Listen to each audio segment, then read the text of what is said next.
I'm James Watson. I'm the Director of Global Services for Privacy and Security here at Epuse Labs.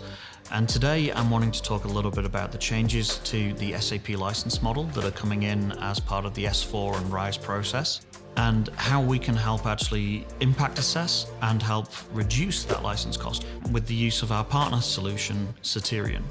So firstly, the change that's occurring. The new model is called Full Use Equivalent, or FUE, license modeling, and that is based on specific authorization objects within the SAP environment, and any people that have roles with those authorization objects will be classified as a full use user, and as such they will then go through for license management against SAP.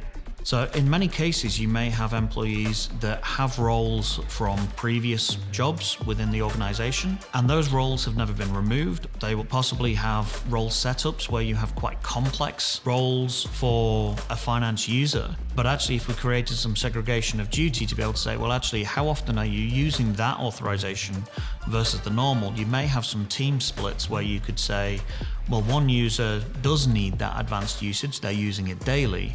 But if another user is not and maybe only uses it once a month, then could that be a firefighter control for that user to be able to get that access? Or even is it a business change that could say the other users that do need those authorizations could go through? So there's a number of different ways that you can address this, but the first thing you need to understand is actually how large of a problem do you have. Now, there are specific trace programs within SAP that need to be activated that will monitor exactly what your users are using. We can get those running.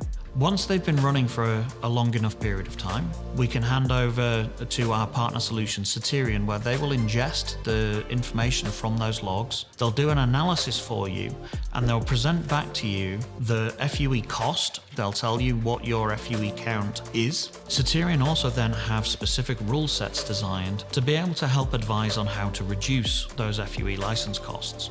The change can be quite significant when you're going from the old model to the FUE license model, and you can run some of these checks prior to the migration to be able to say, for your existing organization in ECC, how many users do you have that have authorizations that would be classed as FUE in the new process? Or if you've already made that transition and you are already suffering from higher license costs, this is something where we'd be able to provide compliant software with a business payback case for a return on investment. We're quite excited by this opportunity to be able to bring a new license management component to the market, and Epuse Labs are very proud to work with Ceridian as the technology base, but with our services team able to support you on the delivery of that role redesign project to be able to significantly reduce your license cost.